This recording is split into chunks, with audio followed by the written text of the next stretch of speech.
দিনের পর দিন আমার বউয়ের সঙ্গে ঘুরে রাস্তাঘাটে প্রেম করে এখন। Neel please shut up, please shut up.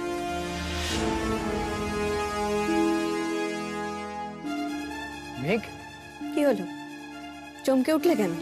যে নোংরা কথাগুলো উগড়ে দিচ্ছিলে নিজের নোংরা মন থেকে, সেগুলো আমি শুনে ফেলেছি বলে চমকে গেলে? তার মানে তুমি ওখানেই? আমি তাহলে ভুল কিছু বলিনি। রাস্তাঘাটে, দোকানে, সিনেমায়, সব জায়গাতেই তোমরা দুজনে একসঙ্গে রয়েছো। তা এখন কোথায় মেঘ? জিষ্ণুর ঘরে? নীল প্লিজ বিহেভ ইয়োরসেলফ। আমাকে বলছো বিহেভ ইয়োরসেলফ? বেটার তুমি সেটা করো। আর কত নিচে নামবে তুমি নীল? আর কত নিচে নামবে? একেবারে তো পাকের মধ্যে তলিয়ে গেছো। আমি পাকের তলায় তলিয়ে গেছি? আর তুমি? লজ্জা করে না তোমার? ইচ্ছে করে নিজের প্রেমিককে দিয়ে ফোন করিয়েছো। 8 তারিখ যত এগিয়ে আসছে তত ডেসপারেট হয়ে উঠছো, তাই না? জিষ্ণুকে দিয়ে ফোন করে কি ভেবেছিলে আমি সবকিছু বিশ্বাস করে নেবো? ওই যে ও বলছে আমি সবকিছু ভুল বলছি, তুমি নাকি এখনো আমাকে ভালোবাসো, তুমি নাকি আমার জন্য রাত জাগছো। তোমার কি মনে হয়েছিল এগুলো আমাকে নরম করে দেবে? কি ভেবেছিলে মেঘ? তুমি আমার কাছে ফিরে এসে দুটো সম্পর্ক একই সঙ্গে চালাবে? নীল, তুমি না একেবারে অসুস্থ। তোমার তোমার চিকিৎসার প্রয়োজন, সত্যি বলছি। তুমি আর ভদ্র সমাজে মুখ দেখাবার, কথা বলার আর যোগ্য নও। আগে নিজের চিকিৎসা করাও, আগে সুস্থ হও, তারপর ভদ্র সমাজে মুখ দেখিও, কেমন? এখন তো আমার লজ্জা হচ্ছে। আমি একদিন তোমাকে ভালোবেসেছিলাম, আর ভালোবেসে কি কি বলো বলো বলো, ভালোবেসে কি কি করেছো তুমি মেঘ? বলো। হ্যালো হ্যালো মেঘ, বলো বলো।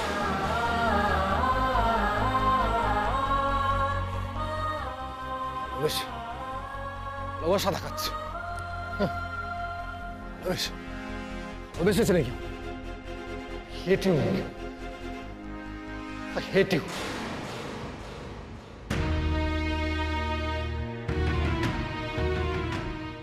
নীলের ফোন নাম্বার তুমি কোথা থেকে পেয়েছো? কি হলো, কোত্থেকে নীলের নাম্বার পেয়েছো? মেঘ সরি, আমি শুধু। নীলের ফোন নাম্বারটা তুমি কোথা থেকে পেলে? আমার ফোন ঘেটেছো তুমি? না না, আমি তোমার ফোনে কেন হাত দেব? আমি তোমাদের ইউনিভার্সিটিতে ফোন করে ওর নাম্বারটা নিয়েছি। কেন, আমি তোমাকে বলেছি নীলকে ফোন করতে? আমি কি বলেছি? হ্যাঁ কি না? বলিনি তো। তাহলে নীলকে কেন ফোন করলে? আমি কি বলতে বলেছি যে নীলকে বলো যে নীল দেখো আমাকে ভুল বুঝে বসে আছে? বলিনি তো। তাহলে কেন ফোন করলে? মেঘ সরি, আমার মনে হয়েছিল নীল একটা ভুল ধারণার বশে তোমাকে সন্দেহ করছে। মানে তোমার আর নীলের ভুল বোঝাবুঝির কারণ আমি। জিষ্ণু, এটা নিয়ে কি তোমার আমার মধ্যে এর আগে কথা হয়নি? হয়েছে তো, অনেকবার হয়েছে। আর ওই অনেকবারের প্রত্যেকবার আমি তোমাকে বলেছি যে সন্দেহ করাটা নীলের একটা অসুখ। বলেছি হ্যাঁ কি না? বলেছো। তাহলে তাও নীলকে কেন ফোন করেছিলে? কোন মহত্ব দেখাতে? বিশ্বাস করো, আমি কোনো মহত্ব দেখাতে চাইনি। আমি এই কথা ভাবিও নি। জিষ্ণু, তোমার প্রবলেমটা কি বলো তো? তুমি কিচ্ছু না ভেবে একটা সিরিয়াস ব্যাপারে স্টেপ নিয়ে ফেললে। আমি কাকে ভালোবাসি, কাকে ভালোবাসি না, সেটা তাকে কনভে করার দায়িত্ব তো আমি তোমাকে দিয়ে রাখিনি জিষ্ণু। তাহলে কেন? আর আমি তোমাকে কবে বলেছি যে আমি নীলকে ভালোবেসে মরে যাচ্ছি, ওকে ছাড়া বেঁচে থাকতে পারছি না? কবে বলেছি? বলেছি কি কোনোদিন? আমার মনে হয়েছিল তুমি কষ্ট পাচ্ছ, তাই। তোমার কি আমার সঙ্গে এতদিন কথা বলে, এতদিন মিশে এটা মনে হলো যে মেঘ সবকিছু বোঝে না ঠিক করে, নিজের ফিলিংস বোঝাতে পারে? আমি নীলকে আমার ভালোবাসার কথা বোঝাতে পারছি না, আর তুমি বলবে নীল অমনি সব বুঝে যাবে? কে তুমি? হ্যাঁ, কে তুমি জিষ্ণু? বলো কে তুমি? আর হঠাৎ তুমি নিজেকে এত ইম্পর্টেন্স দিচ্ছ কেন বলো তো? কেন ভাবছো এত নিজেকে ইম্পর্টেন্ট? আমি তো কোনোদিন বলিনি যে নীলকে ফোন করো। তাহলে কেন? আমার সম্পর্কে এই কথাগুলো বলার অধিকার তোমাকে কে দিল? কে? আমি সেটা শুনতে চাই। মেঘ, আমি ভুল করেছি। বিশেষ করে আমি একেবারে ভুল করেছি। আমি বড় ভুল করে ফেলেছি মেঘ। আমি একদম বুঝতে পারিনি যে নীল এভাবে রিঅ্যাক্ট করবে। আমি ক্ষমা চাইছি। আমি মন থেকে তোমার কাছে ক্ষমা চাইছি। না, ভুলটা তুমি করো। ভুলটা বোধহয় আমি করেছি তোমাকে বন্ধু ভেবে। আসলে আমি তো ভুলেই গেছিলাম তুমিও তো একজন পুরুষই, যে একটা অবলা নারীর জীবন ঠিক করতে উঠে পড়ে লেগে গেল। মেঘ, তুমি আর যাই বলো, যা শাস্তি দাও আমি মেনে নেব, কিন্তু এটা আর কোনো দিন বলো না যে আমি আমি তোমার বন্ধু নই। তুমি কি ভাবো বলো তো নিজেকে, যে তুমি বলবে আর নীল সবটা বুঝে যাবে একবারে, বলবে ও আচ্ছা ঠিক আছে, তোমার আর মেঘের প্রেম নেই, তাহলে তো কোনো সমস্যা নেই, আমি মেঘের কাছে ফিরে যাব। আর নীল যেই আমাকে বলবে আমি তোমার কাছে ফিরে যাব, আমি দুহাত তুলে ওর দিকে ছুটবো, আমি ধন্য হয়ে যাব একেবারে। জিষ্ণু, তুমি কবে থেকে আর 5টা পুরুষের মতন হয়ে গেলে বলো তো, যারা ভাবে যে মেয়েদের হয়ে কথা বলাটা তাদের একটা মহান কর্তব্যের মধ্যে পড়ে? কবে থেকে? তুমি আমার জীবনের সিদ্ধান্ত নিতে পারো, এই ধারণাটা তোমার হঠাৎ করে কেন হলো? আচ্ছা, আমি কি আমার কোনো কথায় কোনোদিনও সেরকম কোনো বিশ্বাস তোমাকে দিয়েছি? তাহলে কেন জিষ্ণু, কেন কেন বলো তো? এত সুন্দর একটা বন্ধুত্বকে তুমি এভাবে গলা টিপে মেরে ফেললে, আমার সাথে এরকম বিশ্বাসঘাতকতাটা কেন করলে? না মেঘ, তুমি তুমি এ কথা বলো না। আমি কোনোদিনও আমাদের বন্ধুত্ব মরতে দেব না, আমি কোনোভাবে মরতে দেব না আমাদের বন্ধুত্বটাকে। আমি না বলার কে? যা মরে যাওয়ার তা তো মরেই গেছে। দেখো জিষ্ণু, যে কোনো সম্পর্কে না বিশ্বাসটা সব থেকে বড় জিনিস, আর সেই বিশ্বাসটা আজকে তুমি আমার হারিয়ে ফেললে। তাহলে বন্ধুত্ব কি করে থাকবে বলো? মেঘ, মেঘ, সব অপরাধের তো শাস্তি আছে, পাপের তো পাপস্খলন আছে। তুমি যা আমাকে শাস্তি দেবে আমি তা মাথায় পেতে নেব, কথা দিচ্ছি। কিন্তু মেঘ, প্লিজ আমাকে তোমার বন্ধুত্ব থেকে বঞ্চিত করো না। সব সুর, সব তাল, সব ছন্দ, তুমি তুমি সবকিছু শেষ করে দিলে জিষ্ণু। আমি শুধু একটা বন্ধু চেয়েছিলাম, আর দেখলাম সেই বন্ধুই কিনা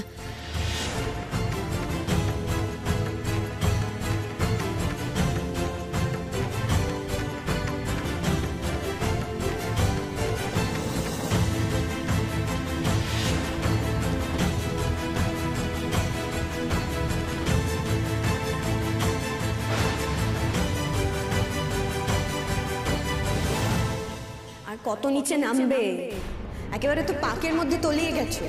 তুমি না একেবারে অসুস্থ, তুমি আর ভদ্র সমাজে মুখ দেখাবার, কথা বলার আর যোগ্য নও। আগে নিজের চিকিৎসা করাও, আগে সুস্থ হও, তারপর ভদ্র সমাজে মুখ দেখিও, কেমন? মেঘ, তুমি কি জিষ্ণুর বাড়িতে আছো? মেঘ, মেঘ, তুমি কি?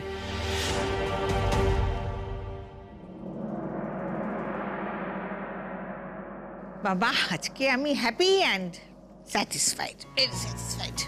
কেন? কেন আবার? আমাদের গিনিকে দেখে।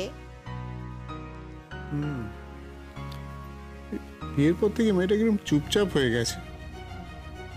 আগের গিনি আর এখনকার গিনির মধ্যে অনেকটা তফাৎ। কদিনই মেয়েটা কিরকম বড় হয়ে গেল। হ্যাঁ, সেটা তো হবেই, সেটা তো স্বাভাবিক। একটা নতুন জায়গায় গিয়ে সেটেল করা, এতগুলো নতুন মানুষের সঙ্গে থাকা, তার একটা প্রেশার থাকবে না? মেয়েরা সবাই বিয়ের পর একটু বদলে যায়, মানে একটা স্বাভাবিক বদল তো আসেই। জেঠিমণি, আমি তাহলে এবার আসি। ওমা, কেন আসি? কেন এত রাত্রিবেলা তুই একা একা যাবি নাকি? না না, কি করব বলো তো? আমি তো ভাবলাম নীল আসলে ওকেই বলবো ড্রপ করে দিতে, কিন্তু ও তো এখনো আসেনি। আর এবার বেরোতে হবে, নাহলে দেরি হয়ে যাবে, টেনশন করবে মা। কেন টেনশন করবে কেন? আর এতক্ষণ যখন ওয়েট করেছো তখন আর একটু ওয়েট করে যাও, চলে আসবে। কোনো কথা হয়েছে ওর সঙ্গে? না জেঠুমণি, আমি তো অনেকবারই ফোন করলাম, ফোন ধরলো না, তাই জন্যই আর কি, মানে এবার তো লেট হচ্ছে, বেরোতে হবে। সত্যি ছেলেটা না এই একটা বাজে স্বভাব, দরকারের সময় ওকে কিছুতেই ফোনে পাওয়া যাবে না। আর দেখো, বোনটা এলো, আবার কবে আসবে তার নেই ঠিক, অন্তত তার সঙ্গে দেখা করার জন্য তো আসবি না, সেই লেট। জেঠিমণি, আমি তাহলে একটা ক্যাব বুক করে না নিই? না না না, একদম না। তুমি বরঞ্চ বাড়িতে ফোন করে জানিয়ে দাও যে আজকে রাত্রে তুমি এখানেই থেকে যাবে। দিদিভাই কিন্তু একদম ঠিক কথা বলেছে ময়ূরী, বাড়িতে ফোন করে জানিয়ে দাও। আরে বাবা, আজকে আমাদের বাড়িতে নয় থাকলে কাল সকালবেলায় নীল যখন ইউনিভার্সিটি যাবে তোমায় ড্রপ করে দেবে। একদম। মা ঘুমিয়েছে সেইতে? হ্যাঁ, কিন্তু মাকে না ভীষণ ডিস্টার্ব লাগলো। আসলে মা ভেবেছিল গিনি থেকে যাবে, আর মিনিও ভীষণ ডিস্টার্ব। আচ্ছা, আমি তাহলে বাড়িতে একটা কল করে জানিয়ে দিই।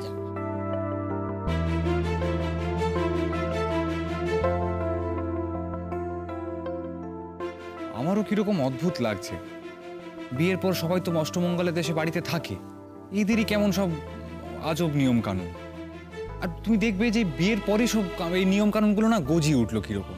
এই শুরু হলো আমাদের নতুন বোদ্ধার কথা। হ্যাঁ রে, বিয়েটা হওয়ার আগে তাদের এইসব নিয়ম টিয়ম আমরা কি করে জানবো? আর এই দেশে তো কোনো দুটো ফ্যামিলির নিয়মকর্ম একরকম হয় না। এদের প্রতিপদে ভাই ফোটা, তো ওদের দ্বিতীয়ায়। এরা এই পাঁজি মানে, তো ওরা ওই পাঁজি। এই সব নিয়ে ভেবে লাভ আছে? আর তাছাড়া বিয়ে হয়ে যখন ওই বাড়িতে গেছে তখন শুরুতে তো ওদের নিয়মগুলো মেনে চলা দরকার, তাই না? ঠিক। আর আমার আনন্দ এটাতেই হচ্ছে যে গিনিটা আমাদের সুখে আছে। এই ছোট, তুই খেয়াল করেছিলি গিনির গায়ের গয়নাগুলো একেবারে নতুন সব কটা। মানে ওরা বিয়েতে যা দেবার তা তো দিয়েছে, এইগুলো সব তার বাইরে কিন্তু। দেখেছি দিদিভাই, আমি ওকে জিজ্ঞেসও করলাম, বললো ওর শাশুড়ি দিয়েছে। বোঝো, একমাত্র ছেলের বউ একেবারে তুলোয় মুড়িয়ে রাখছে। আর রূপ ছেলেটারও কিন্তু কোনো জবাব নেই, একেবারে জমিয়ে রাখা ছেলে। কি সুন্দর কথাবার্তা বলতো, কি সুন্দর ব্যবহার সকলের সঙ্গে। আমার সঙ্গেও যেমন কথা বলছে, দুয়ের সঙ্গেও তেমন কথা বলছে।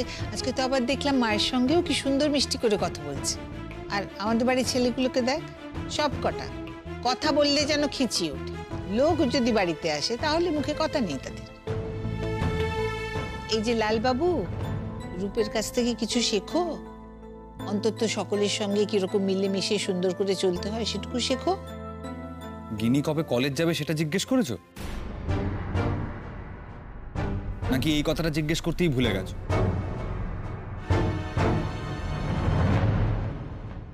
ও বাড়িতে গিয়ে মুখ খোলনি তো? আমি মুখ খুললে এতক্ষণে তুমি হাজতে থাকতে। এই তো নিন, ধরুন ধরুন ধরুন, আপনার সোনার জল করা গয়না সব ধরুন, আপনি ধরুন। আপনার না কপাল ভালো, আমার মা জেঠিমণিরা গয়না খুঁটিয়ে খুঁটিয়ে দেখেন। নইলে অন্য বাড়িতে যেরকম দেখা হয় সেরকম যদি দেখতো তাহলে কিন্তু আপনাদের এসব বদমাইশি ধরা পড়ে যেত আজকে। গিনি,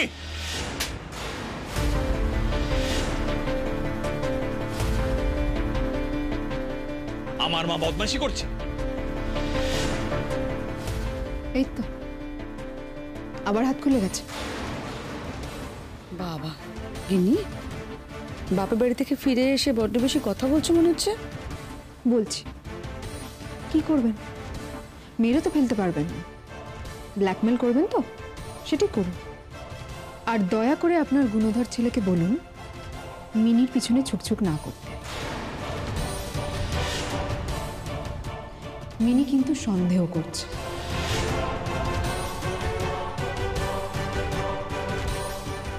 সন্দেহ করছে এখানে কিছু গন্ডগোল হচ্ছে। তোমার বোনের মন থেকে সন্দেহ দূর করার দায়িত্ব তোমারই।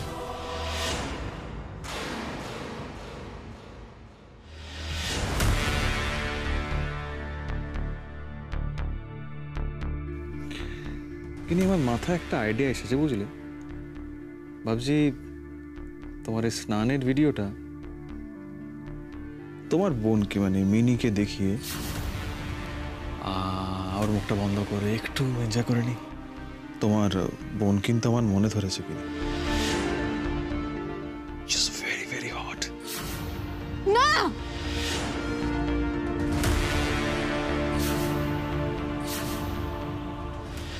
এই শোন, তোকে এত পাকামি করতে হবে না। হ্যাঁ, গিনি যবে কলেজ যাবে সেটা ও নিজে ঠিক করবে।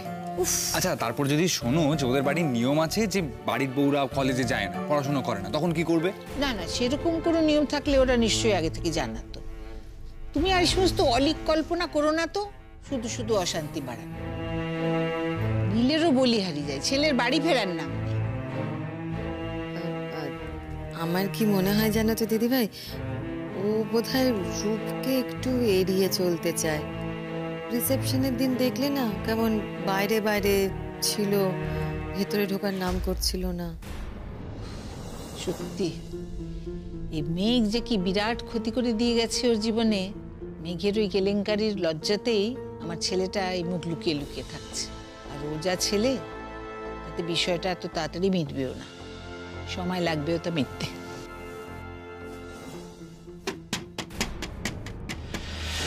কি এলো আবার এখন?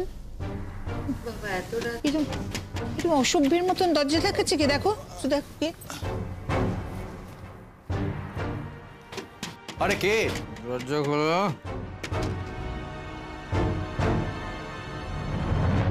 কি নীল? কি রে? এই নীল,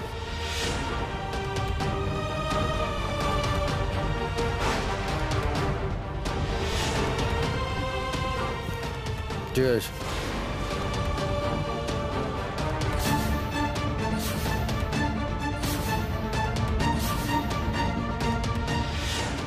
এই নীল, কি রে? চ চ চ ভেতরে চ। কি অবস্থা? ধর ধর ধর ধর। ছি ছি এই নীল, হ্যাঁ বসা বসা এখানে বসা। আস্তে আস্তে আস্তে, সাবধান। নীল, আস্তে আস্তে আস্তে। কি অবস্থা করেছো তুমি নিজের? হ্যাঁ, আমি তো ভাবতে পারছি না তুমি এইভাবে বাইরে থেকে মদ খেয়ে বাড়িতে ঢুকেছো। নিজের তো কোনো সম্মান জ্ঞান নেই, বাড়ির সম্মান নিয়েও সে কিছু ভাবে না। এখন তাহলে আর কত সর্বনাশ করবেও নিজের, আমাদের আর কত সহ্য করতে হবে ওর জন্য। এইসব কথা এখন ওকে বলে কোনো লাভ আছে? এই অবস্থায় কি ওর মাথায় কিছু ঢুকবে? ওকে এখন ছেড়ে দাও, যা বলার কাল সকালে বল। কি মনে করেছোটা কি তুমি? হ্যাঁ, কি ভেবেছো এটা বাড়ি না হোটেল যেখানে তুমি এইভাবে এসে ঢুকতে পারো? কি রে? এই নীল, তুই কি এই অবস্থায় নিজে ড্রাইভ করে এলি নাকি? আরে এই নীল, আর কিছু বল, কি বিড়বিড় করছিস? ট্যাক্সিতে ফিরেছে। হ্যাঁ হ্যাঁ, ট্যাক্সিটা বাইরে দাঁড়িয়ে ছিল, ভাড়া দেয়নি, চলে এসছে, ব্যাগটাও ফেলে এসেছিল। মাই গড। ছি ছি ছি ছি ছি ছি। আমার মরে যেতে ইচ্ছে করছে নীল তোমার জন্য। যে তোমার জন্য গর্বে একদিন আমার মাথা উঁচু হয়ে থাকতো, সেই তোমার জন্য আজ প্রতিদিন প্রতি পলে আমার মাথা নিচু হচ্ছে। দিনকে দিন তোমার অধঃপতন হচ্ছে। আর এইসব করার আগে তোমার একবারও আমাদের কথা মনে পড়ে না? তুমি একবারও ভাবলে না তোমাকে এই অবস্থায় দেখলে আমাদের কি রিয়াকশন হতে পারে, আমরা কতটা কষ্ট পেতে পারি? দিদিভাই ওকে এখন ছেড়ে দাও। দেখছো তো কথা বলার মতো অবস্থায় নেই। তোমার যা কথা বলার বরং কালকে বলো। ওকে বরং এখন ঘরে যেতে দাও, ও ঘরে গিয়ে ঘুমোক। কেন ছেড়ে দেবো? দিব্যি হুঁশ আছে ওর, মদ খেতে পেরেছে, মাতাল হতে পেরেছে, এই অবস্থায় বাড়ি ফিরতে পেরেছে ট্যাক্সি করে। তোমরা বলছো ওর হুঁশ নেই? নীল, আমি জানি, আমি যা বলছি তুমি পরিষ্কার বুঝতে পারছো। কাজে চুপ করে না থেকে আমার প্রশ্নের উত্তর দাও। আমি যা বলছি তার উত্তর দাও। তুমি জানো না বিয়ের পর তোমার বোনেরা যেখানে আসার কথা ছিল? তোমার একবারও মনে হয়নি যে বোনটার সঙ্গে দেখা করি? রাস্তায় রাস্তায় মদ খেয়ে দেবদাস হয়ে ঘুরে বেড়াচ্ছ। কিসের এত দুঃখ তোমার? কিসের এত শোক? কিসের জন্য তুমি দিন দিন এইরকম একটা মানুষ হয়ে যাচ্ছ? কেন তুমি এরকম করছো? আর এই দেখো এই মেয়েটাকে দেখো, দিনের পর দিন, মাসের পর মাস এই ছেলেটার জন্য অপেক্ষা করে রয়েছে, আর ও সমানে ওকে ঠকিয়ে চলেছে। তবুও এই মেয়েটা ওকে ছেড়ে যায়নি। কেন ছেড়ে যায়নি? ওকে ভালোবাসে, তাই জন্য ছেড়ে যায়নি। তুমি বারবার ওর হাত ধরে প্রমিস করেছো যে তুমি ওর হাত ধরে জীবন কাটাবে। আর বারবার কি করেছো তুমি? কি করেছো? নিজের দিকে তাকাও নীল। তুমি ওই মেয়েটার জন্য হাপিত্তেশ করে বসে আছো, যে মেয়েটা বহু পুরুষের সঙ্গে সম্পর্ক রেখেছে, যে তোমার দুর্ঘটনার সময় একবার ফিরেও তাকায়নি, যে বারবার ছেড়ে গেছে তোমায় নীল। এই যে নীল, এই যে আমার কথার উত্তর দাও। দিনের পর দিন তোমার এই অবনতি আমি আর সহ্য করতে পারছি না। একটা ডিসিশন তোমায় নিতে হবে। তুমি কি করতে চাও? তুমি কোন দিকে যেতে চাও? জেঠিমণি প্লিজ তুমি শান্ত হও, ছেড়ে দাও নীলকে। এরম ভাবে ওকে বলো না, ও সুস্থ নেই, কি করবে? ময়ূরী, তোমার দিকে তাকাতে আজ আমার লজ্জা করছে। ময়ূরী, তুমি আমাদের জন্য, আমাদের পরিবারের জন্য এত কিছু দিনের পর দিন করে চলেছো, আর সেটা যে শুধুমাত্র নীলের জন্য, নীলকে ভালোবাসো বলে, সেটা কে না জানে বলো? অথচ আমার ছেলেটাকে দেখো, ও এইসবের কোনো দামই দিল না। ময়ূরী, ও না তোমার ভালোবাসার যোগ্যই নয় গো। আমার আজ এসে মনে হচ্ছে যে আমি ভুল করেছি তোমাকে নীলের সঙ্গী ভেবে। তুমি নীলের থেকে অনেক ভালো সঙ্গী পাবার যোগ্য। নীল একটা ফ্রিকেল মাইন্ডেড। তুমি যদি ওকে বিয়ে করো, তোমার জীবনটা তো শেষ হয়ে যাবে। না তো নিজে ভালো থাকবে, না তো তোমাকে ভালো থাকতে দেবে। তুমি ওকে ছেড়ে দাও ময়ূরী। অনেক তো করলে তুমি ওর জন্য, এবার তুমি একটু নিজের কথা ভাবো, নিজে একটু ভালো থাকো এবার তুমি। জেঠিমণি প্লিজ শান্ত হও, তুমি ওকে এভাবে বলো না। ওর মধ্যে একটা অশান্তি চলছে, আমি জানি সেটা। কিসের অশান্তি? কিসের অশান্তি? সবকিছু জানার পরে কিসের অশান্তি আর চলতে পারে বলো? ওর কাছে তো সব সত্যিটা দিনের আলোর মতন পরিষ্কার হয়ে গেছে, সেটা তোর মেনে নেওয়া উচিত। তা না করে ও কি করছে, এখনো ও কোন আশায় রয়েছে বলো? বৌদি বৌদি প্লিজ, তুমি কাল সকাল হলে ওর সঙ্গে কথা বলো। আমি আপাতত ওকে ঘরে দিয়ে আসি। না না না, ও এখন কোথাও যাবে না। কিসের এত অশান্তি, কিসের এত দুঃখ এদের? হ্যাঁ, কিসের এত দুঃখ? শোনো নীল, তোমার জীবনের প্রতিটি দুঃস্বপ্নের জন্য, প্রতিটি দুর্ঘটনার জন্য তুমি নিজে দায়ী, নিজে। জেঠিমণি ব্যাস, প্লিজ ওকে এভাবে আর বলো না। তোমরা কেউই একটা জিনিস জানো না, ওর সঙ্গে একটা খুব খারাপ জিনিস হয়েছে, সেটা আমি জানি।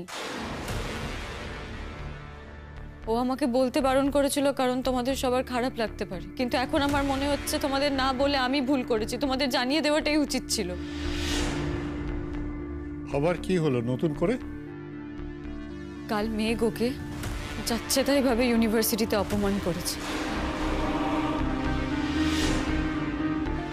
আর শুধু মেঘ নয়, তার সঙ্গে জিষ্ণু। জিষ্ণু? সে কোথা থেকে ইউনিভার্সিটিতে গেল? মেঘ ডেকেছে আরো চলে গেছে। আর শুধু সেটাই নয়, ওরা দুজনে মিলে নীলকে ইনস্টিগেট করেছে।